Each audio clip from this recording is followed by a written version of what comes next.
Hello there, John Miller, osteopath. I'm here today to talk to you again about your shoulder health. In particular, I'm aiming this exercise at tennis players.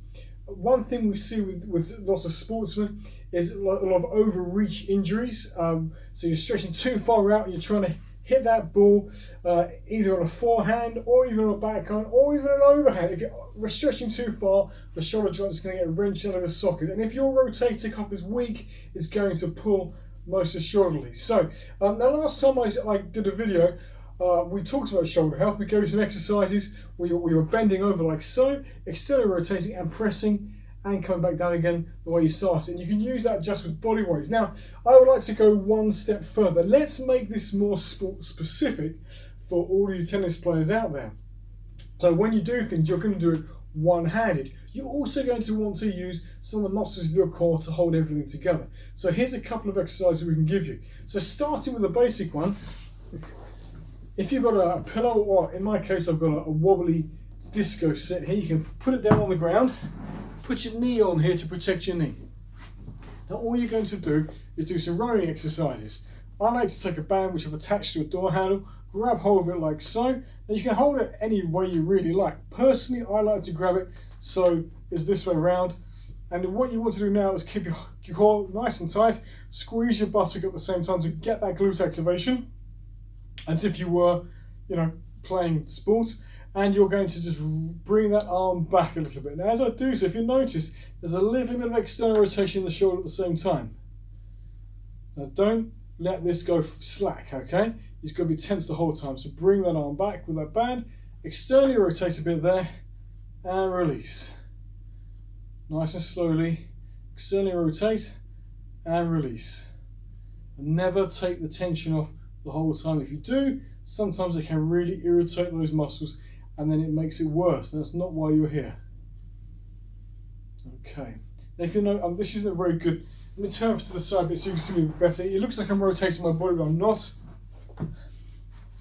Do one more time again from here. Tummy nice and tight, squeeze your glutes, pull it back and externally rotate. And again there, if you notice the shoulder is nice and tight. So this is a good warm-up exercise, really focusing on the area you want to work properly. Now don't go to failure. The shoulder joints don't like it when you go to failure because they get injured that way very, very easily. So you just want to be pumping blood into the shoulder joint. Let's make it a bit more interesting. After you've done that one, let's try and do a dynamic exercise. Now I did this one last year with everyone during our 100 repetition challenge. We're going to do it standing up, one leg behind the other. Again, a nice dynamic posture. Make sure the hips are pointing forward. Squeeze your buttocks like so, and the same thing. Okay, roll that arm back to here and release. Okay, let's make it more interesting. Let's make it more unstable, as if you were playing tennis, moving about. So we're going to bring the leg up like so, and bring it back down again. Bring it up and down again. So you're forced to balance through one leg, and you're forced to actually use your hip flexors and a little bit of your lower abs to bring the leg up at the same time. Just a bit of a lunge. You've noticed actually the front leg here really gets hit hard, and the glute as well.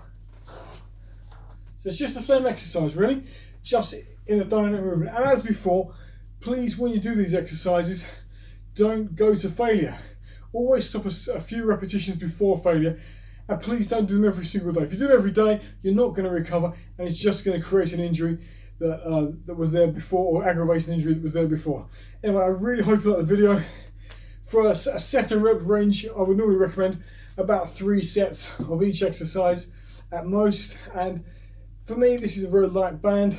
It's about 10 kilograms of full stretch when it's about 2 meters long. So something like this, you're just doing for volume and for activation. So I mean, anything really between 5 and 20 repetitions per set is sufficient. But start doing a lot less than you would normally think you can, and build it up nice and slowly. Like I said before, you can get injured doing these exercises, and the whole point of these exercises is to protect you, to stop you getting injured in the first place. So take it easy, build it up slowly and carefully, and then within a few weeks you'll notice you're a lot stronger in that shoulder. So when you're taking those backhands, it'll certainly help, and help to stabilize you in a forehand and even an overhand smash.